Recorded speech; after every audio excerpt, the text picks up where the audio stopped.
عزیزان گرامی وقار، شب برات میں آج رزق کی تقسیم ہوتی ہے۔ ہمارے ناموں کے متعلق آج فرشتوں کو یہ بتایا جاتا ہے کہ فلاں بن فلاں اس سال یہ معاملات کرے گا، اس کے حصے میں اتنا رزق دیا جائے گا، اور پھر پتہ نہیں ہمارا نام مرنے والوں میں بھی لکھا جا سکتا ہے۔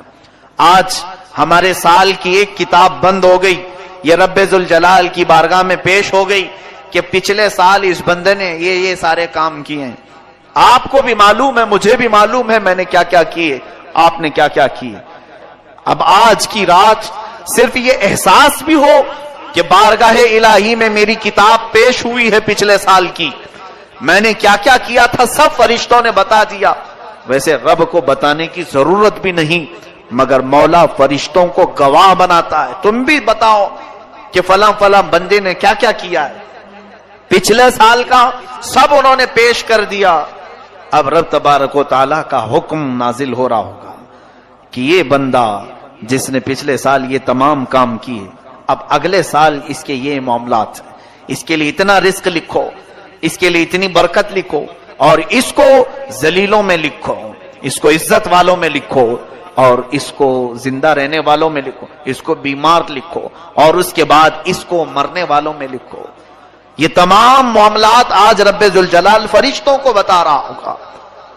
قدیر و جبار خدا کے فیصلے نازل ہوتے ہیں، اور فرشتے لے کر کل سے پھر ایکٹیو ہیں، وہ اپنی ڈیوٹی پر مامور ہیں۔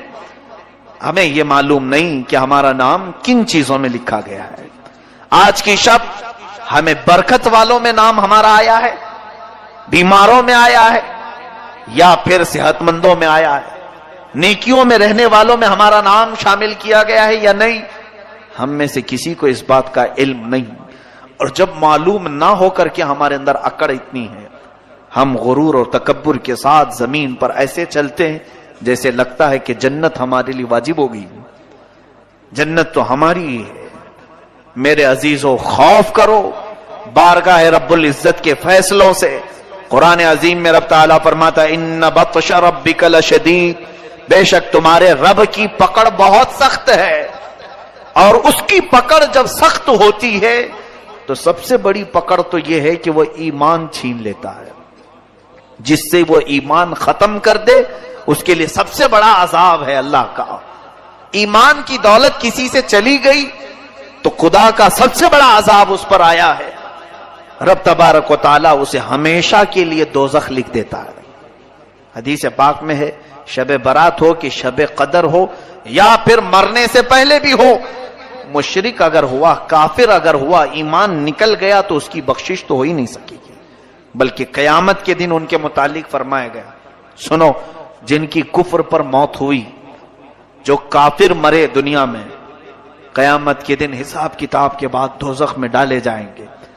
دوزخ میں ڈالنے کے بعد دوزخ کی ہولناکیاں جب انہیں نیچے طبقے میں لے جائیں گی، ہر طرح کے عذابات کا سامنا ہوگا، اتنے سخت عذاب۔ اللہ اکبر، دوزخ کا سب سے ہلکا عذاب کیا ہے؟ حدیث پاک میں حضور پاک صلی اللہ علیہ وسلم ارشاد فرماتے ہیں آگ کی جوتیاں پہنائی جائیں گی، انگار کے جوتے پہنائے جائیں گے، جس کی وجہ سے اس کا بھیجا پک کر کے ابل رہا ہوگا۔ یہ دوزخ کا ہلکا عذاب ہے، منیمم کسی کو اگر دیا جائے تو یہ ہلکا ہے۔ پھر جس کے لیے اللہ نے فرمایا عذاب علیم، عذاب عظیم، دردناک عذاب، بڑا عذاب، وہ مولا ہی جانتا ہے کہ کیسے کیسے عذاب دوزخ میں۔ سنو، تب ہے کل کی کتاب میں مجھے محروم لکھا گیا ہے، کتنے محروم لکھے جائیں گے ان کو خود معلوم ہوگا کل کی دن، اور کل کا دن کس حالت میں گزر رہا ہے یا آپ کو خود پتا چلے گا کہ آج میری زندگی کے کتاب جو نئی شروع ہو رہی ہے، اس کے پہلے پیج پر فرشتے کیا لکھیں گے کل۔ اگر روزے سے ہیں تو الحمدللہ شکر بجا لاؤ، اے رب قدیر تیرا احسان ہے، میرے اس نئے سال کے پہلے دن تو نے روزہ لکھ دیا ہے، روزہ لکھا ہے۔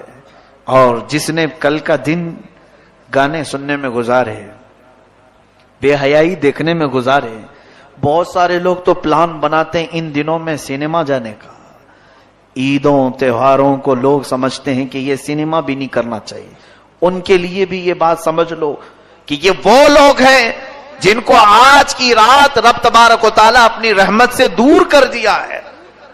فرشتوں کو حکم دے دیا گیا کہ ان کے نام بدبختوں میں لکھے جائیں, حرما نصیبوں میں لکھے جائیں, کمبختوں میں لکھے جائیں. جنہوں نے کل کا دن گزارا انہیں خود پتا چل جائے گا کہ آج کی رات ہمارے بارے میں کیا لکھا جا رہا ہے. اور کل جو اچھے سے دن گزار لیا, میں باقی پورے سال کی بات تو نہیں کرتا, لیکن سال کی شروعات جس کی اچھی ہوئی, رب کی ذات سے امید ہے کہ سال پورا اچھا گزرے گا. ہماری کتاب کی شروعات پہلا پیج اگر اچھا لکھا گیا, میرے رب کی ذات سے یقین ہے کہ آگے کے صفحے بھی اچھے ہی لکھے جائیں گے. اور جس کا پہلا پنہ بگڑ گیا ہے, ہوتا اسی یہ ہے. کتاب میرے سامنے لا کر پیش کر دی گئی, ایک بھری کتاب کھولا میں نے, اس کے پہلے پیج پر گالیاں لکھی گئیں, بند کر دیا. یہ کون بدبخت مجھے کتاب دے دیا, کس چیز کی ہے, میں آگے کیوں پلٹوں, پہلے پیج پر اتنی غلاظت لکھی ہے. اے رب قدیر کے حضور مغفرت طلب کرنے والوں, آج رب تبارک و تعالیٰ سے اتنی طلب کر لو کہ ہماری نئی کتاب کا پہلا پنہ نیکیوں سے بھر جائے, نیکیوں سے بھر جائے. اس کے لیے آپ کو عملی میدان میں بھی آنے کی ضرورت ہے. یہ رہی بات ہمیں خوف کی, احساس کی. اب رزق کی تقسیم ہو رہی ہے. پورا سال کچھ لوگ بے برکتی کی شکایت کرتے رہے, ہماری روزی بند ہے, دکان بند ہے, تجارت بند ہے. ایک بات یاد رکھو, جتنا تمہارے مقدر میں لکھا جائے گا اتنا مل کے رہے گا. چاہے تم 1000 لوگوں کو بولو یا 1 کو بولو یا 70 کو بولو, جتنا ملنا ہے وہ آج بٹ گیا, تو کیوں دوسروں کو بول کر مطلب ہے.